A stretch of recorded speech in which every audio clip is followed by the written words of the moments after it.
chapter, students, we discuss the many factors affecting the production, just like the land, labor, physical capital, human capital, and we also came to know that how the people of the Palanpur are mostly involved in the agriculture work, and also came to know that how the labor is divided in the small, middle, and the large farmers, and how they cultivated their landforms and send them to the surplus profit production in the nearby villages, and also came to know that after the Green Revolution, the many changes occurs in the whole India. The high technology HPY breeds, HPY seeds were used in the Punjab, Uttar Pradesh, and Haryana to increase the production of the wheat and rice. But in the Green Revolution, we saw that the chemical fertilizer, use of the pesticides, high machinery, HPY seeds are important factors by which the production is increased. But there are many disadvantages of this Green Revolution, जिसमें हमने पढ़ा कि किस तरह से बच्चों जो chemical fertiliser होते हैं, जो पेस्टिसाइड्स होते हैं, वो जमीन के लिए या सॉइल की प्रोडक्टिविटी को बहुत ज़्यादा डैमेज करते हैं। ये सारी चीज़ें हमने डिस्कस की, और स्पेशली पालनपुर विलेज की स्टोरी से हम लोगों ने कई सारी बातें सीखी कि सबसे पहला जो हमने यहाँ पर देखा, पालनपुर के अंदर मोस्टली जो लोग हैं वो एग्रीकल्चर फार्मिंग या फार्मिंग का काम करते हैं, ठीक है। सेकेंड थिंग हमने देखी कि किस तरह से यहाँ के लोग 1 ईयर के अंदर 1 से ज़्यादा क्रॉप्स ग्रो करते हैं। जैसे हमने देखा था, रेनी सीजन में अलग प्रोडक्शन करते हैं, विंटर सीजन में अलग प्रोडक्शन करते हैं, और बाद में ये वीट और शुगर केन का भी प्रोडक्शन करते हैं, और किस तरह से शुगर केन को ये शाहपुरा के अंदर ले जाकर सोल्ड आउट करते हैं, जिससे जकीरी बनती है। इसके अलावा हमने देखा था कि ये लोग ज्वार और बाजरा का प्रोडक्शन करते हैं, तो उस ज्वार और बाजरा का यूज ये लोग अपने कैटल्स को, अपने लाइव स्टॉक को फीड करने के लिए उसका काम लेते हैं। तो इस तरह से बच्चों हमने देखा कि यहाँ पर मॉडर्न फार्मिंग को कुछ हद तक अपनाया गया है, साथ में इन लोगों ने आज भी ट्रेडिशनल फार्मिंग का यूज करते हुए अपने प्रोडक्शन को ज़्यादा से ज़्यादा बढ़ाया है। हमने मल्टी फार्मिंग के बारे में इस चैप्टर में जाना, ठीक है। हमने ट्रेडिशनल फार्मिंग क्या होती है ये जाना, हमने मॉडर्न फार्मिंग क्या होती है ये सब जान लिया, ठीक है। इसके अलावा हमने देखा कि यहाँ पर जो पूरे विलेज के अंदर जो फॉर्म्स है, जो खेत है, वो 3 टाइप में डिवाइडेड है। स्मॉल प्लॉट, जो स्मॉल कह सकते हैं कि प्लॉट है, जहाँ पर जो स्मॉल फार्मर्स हैं वो एग्रीकल्चर का काम करते हैं, मतलब छोटे छोटे जो फार्मर्स हैं उनके पास छोटी ज़मीन है तो वहाँ पर थोड़ा सा प्रोडक्शन करवाते हैं। फिर आते हैं मिडिल फार्मर्स के पास में मिडिल साइज की प्लॉट है तो वो वहाँ पर फार्मिंग करते हैं, और सबसे बड़े जो कह सकते हैं कि एटमोस्ट 2 हेक्टेयर जितना बड़ी ज़मीन पर जो फार्मिंग करते हैं वो लार्ज फार्मर्स हैं। ये लार्ज फार्मर्स जो है प्रॉफिट कमाते हैं क्योंकि इनका प्रोडक्शन बहुत ज़्यादा होता है, इनके पास बड़ी बड़ी ज़मीन है, ठीक है ना। और जो मिडिल क्लास के जो फार्मर है वो भी अच्छा प्रोडक्शन करते हैं। फिर ये फार्मर जो है अपने प्रोडक्शन को मार्केट में सोल्ड आउट करते हैं, जिससे इनको प्रॉफिट होता है। स्मॉल फार्मर्स जो है इनका प्रोडक्शन इतना ही हो पाता है कि अपनी फैमिली की जो नीड है उसको कंप्लीट कर सके। तो कहने का मतलब है बच्चों की पालनपुर एक ऐसा विलेज जिसकी हम लोग बात कर रहे हैं जहाँ पर आज भी ट्रेडिशनल फार्मिंग का यूज करते हुए लोग कह सकते हैं कि सॉइल की फर्टिलिटी, एनवायरनमेंट का ध्यान रखते हुए अच्छा खासा सरप्लस में प्रोडक्शन करते हैं, और सारे फार्मर्स लगभग प्रॉस्परस हैं। ये तो हो गई एग्रीकल्चर की बात।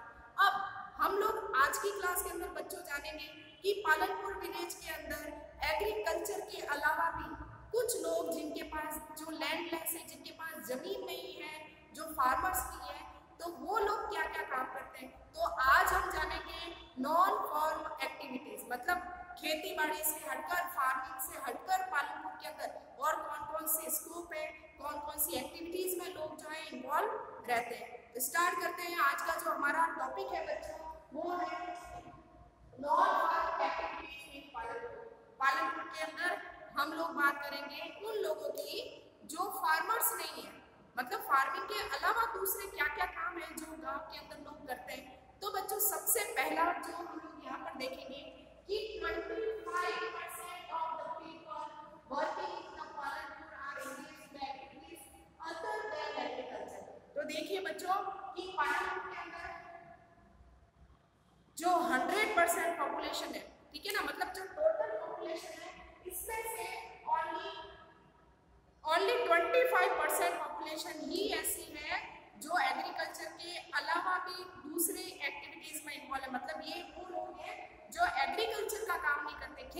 नहीं करते, उसके अलावा कुछ काम करते हैं। तो आप ये चीज ध्यान रखें कि पालनपुर के अंदर 25% जो पॉपुलेशन है वो नॉन एग्रीकल्चर एक्टिविटीज में इन्वॉल्व है। ठीक है, अब आगे देखिए, पहली एक्टिविटी हम पढ़ेंगे कि पालनपुर के लोग जो है एग्रीकल्चर के अलावा क्या काम करते हैं। तो फर्स्ट एक्टिविटी आ जाएगी डेयरी। अब डेयरी आप सब जानते हैं, जहाँ पर हमको मिल्क, इसके अलावा कर्ड, इसके अलावा घी, छाछ, ये सारी चीजें, मतलब टोटल मिला के जो कैटल से जो चीजें हमको मिलती है, लाइव स्टॉक से जो चीजें हमको मिलती है, पालतू जानवरों से, वो सारा प्रोडक्शन डेयरी के अंदर आता है। तो वे लोग जो फार्मर्स नहीं है, तो उनका पहला जो चॉइस है, पहला जो वर्क है, वो क्या करते हैं, डेयरी का वर्क करते हैं। तो देखें, the dairy the other common activities, तो लगभग वे लोग जो फार्मर नहीं है वो डेयरी का वर्क करते हैं। तो देखिए क्या है, dairy is common activity. Dairy यहाँ की कॉमन एक्टिविटी है। कॉमन एक्टिविटी का मतलब ये समझते बच्चों कि लगभग यहाँ पर फार्मर्स भी अपने पास कुछ लाइव स्टॉक रखते हैं, लेकिन जिनके पास में हम कह सकते हैं कि फर्म्स नहीं है, जो एग्रीकल्चर का काम नहीं करते, वो लोग अपने पास ज्यादा क्वांटिटी के अंदर कैटल्स रखते हैं या लाइव स्टॉक रखते हैं, मतलब गाय है, बकरी है, ये सारी चीजें, ताकि इनसे जो मिल्क का प्रोडक्शन होता है और जो दूसरे बेनिफिट्स हैं वो इन लोगों को मिल सके। ठीक है, अब देखिए, people feed their buffaloes with the grass and the jowar and बाजरा।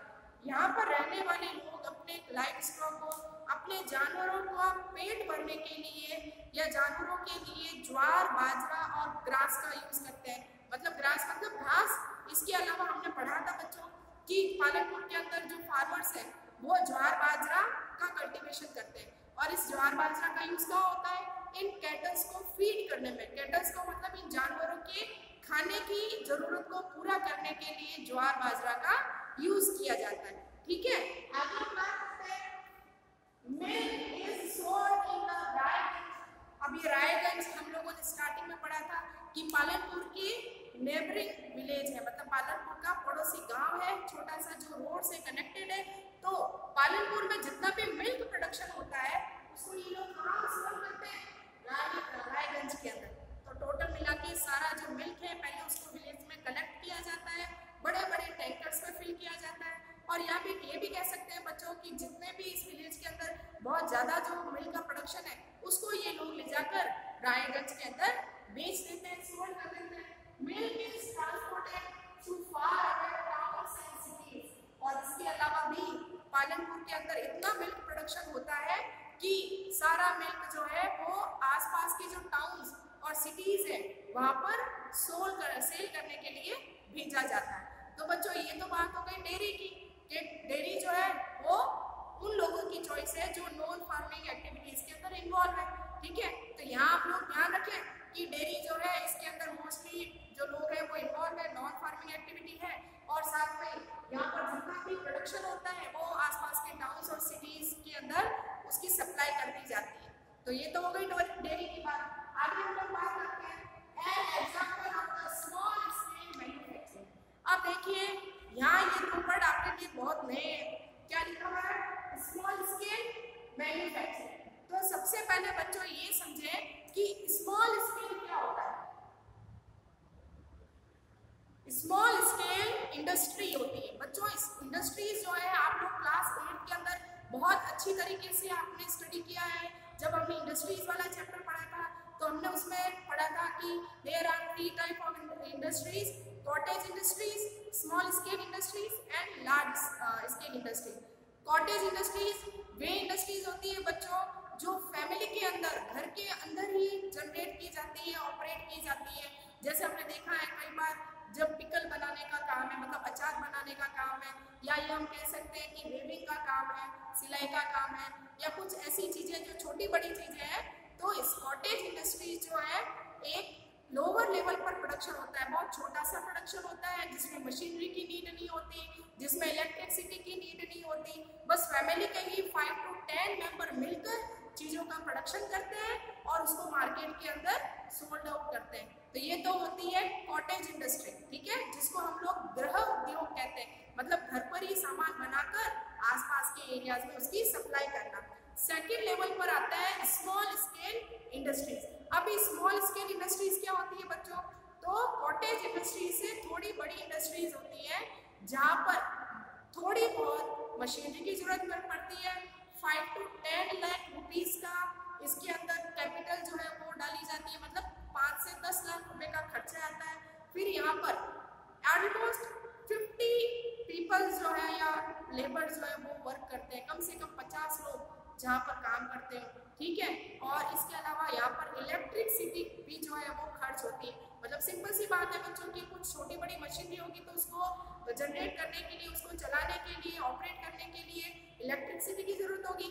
तो इस तरह से एक ऐसी इंडस्ट्री जहाँ पर 50% जो है वो काम करते हैं, एंगेज होते हैं, इलेक्ट्रिसिटी की जरूरत पड़ती है, छोटी बड़ी मशीनरी लगी होती है।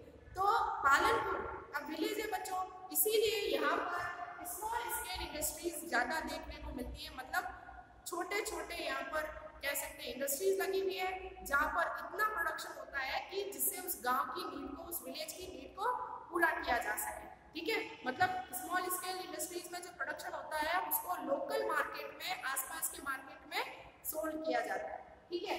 अब आ गया बच्चों मैन्युफैक्चरिंग का मीनिंग क्या होता है। मैन्युफैक्चरिंग का मीनिंग होता है प्रोडक्शन करना, किसी भी गुड्स को, फाइन गुड को प्रोड्यूस करना। मतलब सिंपल सा कहें तो मेकिंग प्रोसेस, किसी चीज को बनाना। तो पालनपुर के अंदर मोस्टली जितनी भी इंडस्ट्रीज है वो स्मॉल स्केल मैन्युफैक्चरिंग इंडस्ट्रीज है, जहाँ पर छोटी क्वांटिटी में माल बनता है, सामान बनता है और बाद में इसको विलेज के छोटे बड़े जो शॉपकीपर है वहाँ पर बेच दिया जाता है, ताकि विलेज की जो बेसिक नीड्स है वो पूरी हो सके, ठीक है। अब देखते हैं बच्चों, less than 50% people engage in the manufacturing in Palanpur.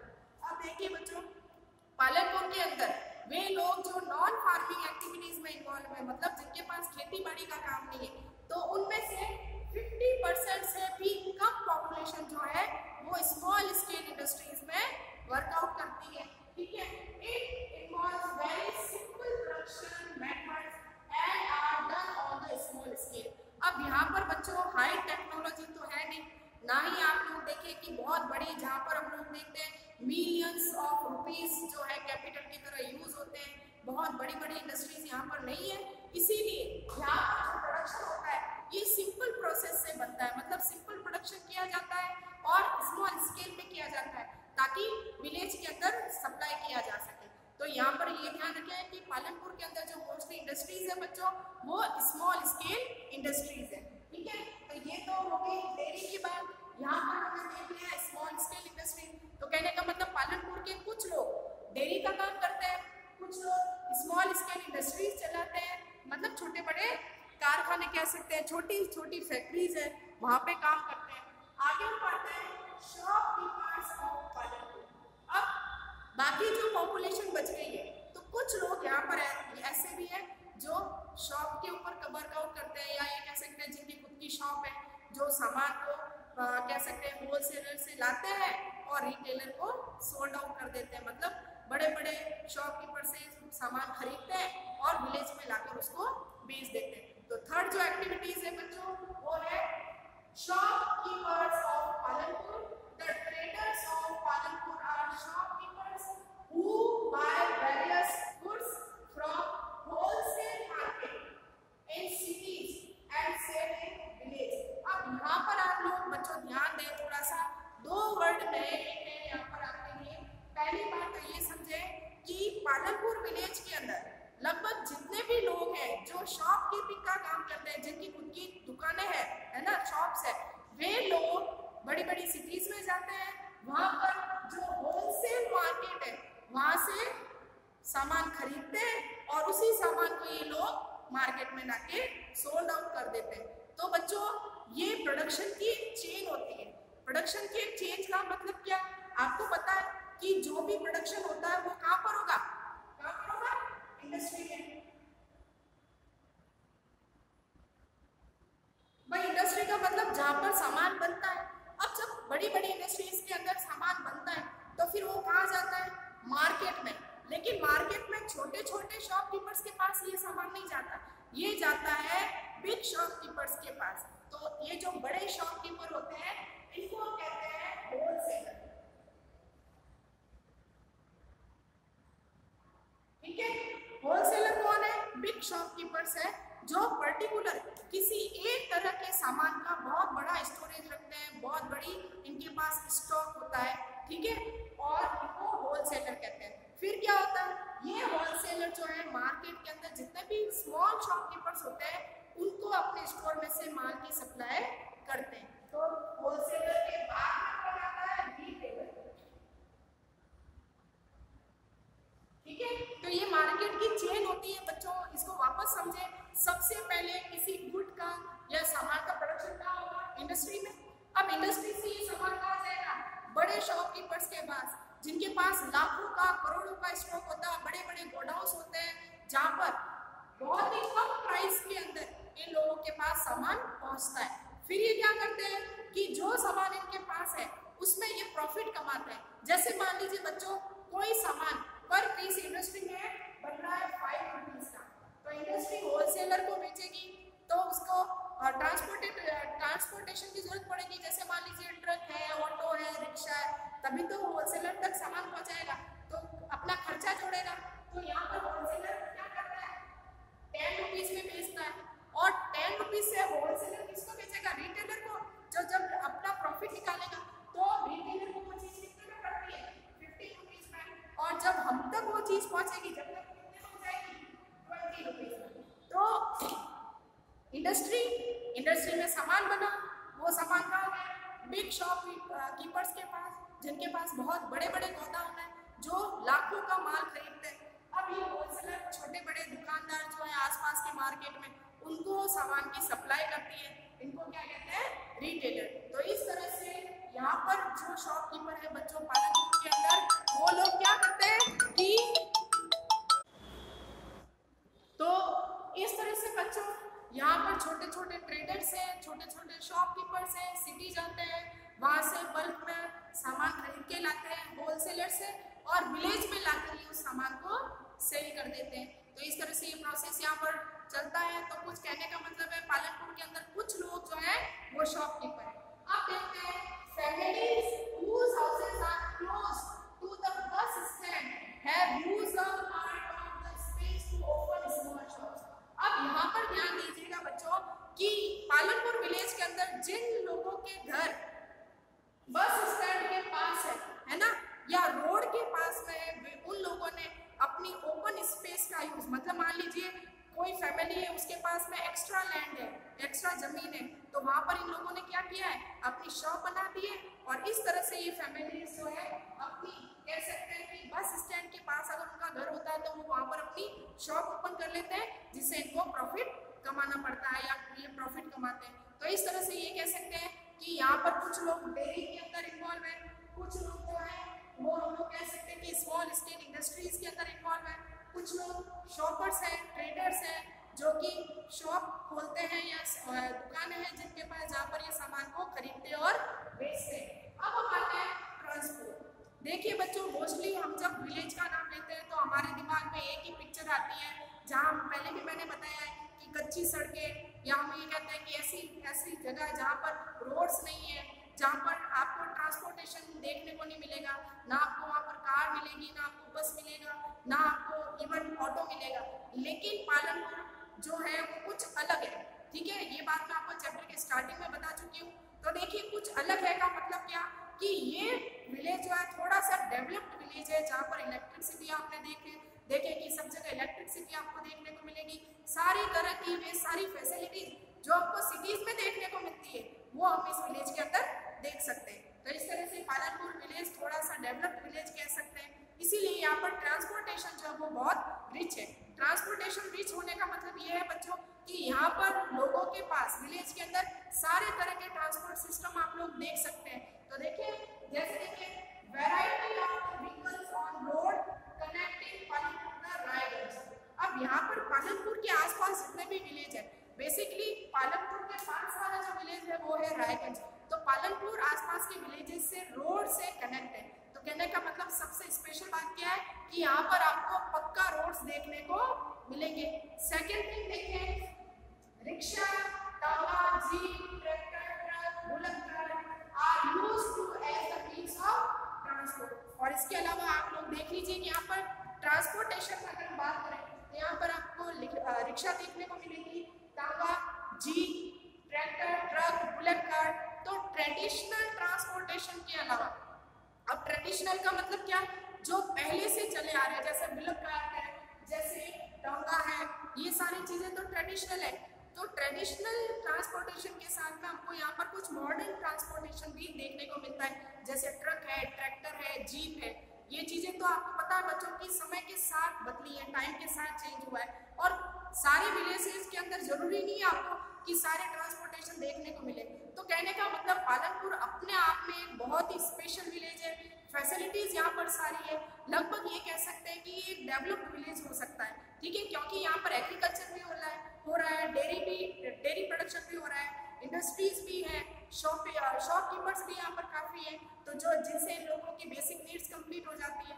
तो इस तरह से इस चैप्टर में हम लोगों ने प्रोडक्शन के बारे में जाना, लैंड का यूज कैसे होता है, लेबर क्या होता है, कैपिटल क्या होती है, कैसे प्रॉफिट कमाते हैं लोग, और फार्मिंग के अलावा भी प्रोडक्शन किस तरह से होता है, किस तरह से लोग डेयरी के थ्रू या फिर कह सकते हैं स्मॉल इंडस्ट्री और शॉपकीपिंग के से अपना प्रॉफिट कमाते हैं, तो मनी अर्न करते हैं। तो ये कुछ कह सकते हैं इकोनॉमिक एक्टिविटीज हैं, जो मैं आपको पहले भी बता चुकी हूँ बच्चों कि इकोनॉमिक एक्टिविटीज वे एक्टिविटीज होती है जिसके थ्रू हम लोग मनी अर्न करते हैं। मतलब पैसा कमाने के लिए, मनी अर्न करने के लिए जितनी भी एक्टिविटीज की जाती है वो सारी इकोनॉमिक एक्टिविटीज कहलाती है। तो इस तरह से बच्चों ये था हमारा स्टोरी ऑफ पालनपुर।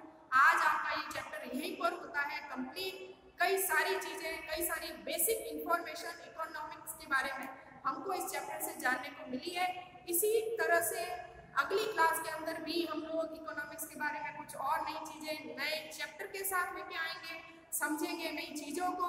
बहुत ही इंटरेस्टिंग आपका ये सब्जेक्ट है बच्चों। और इसी के साथ हम जो भी बोर्ड पर पढ़ रहे हैं, मैंने जो भी नोट्स बोर्ड पर आपको अवेलेबल कराए हैं, ये सारा काम आपको अपनी नोटबुक में करना है और कंटिन्यूटी रखनी है। जो क्वेश्चन आंसर्स मैं आपको शेयर कर रही हूँ वो भी आपको अपनी नोटबुक में कंप्लीट रखना है। तो आज की क्लास में बच्चों इतना ही। कल फिर मिलेंगे नए सब्जेक्ट के साथ, नए चैप्टर के साथ। तब तक के लिए थैंक यू एंड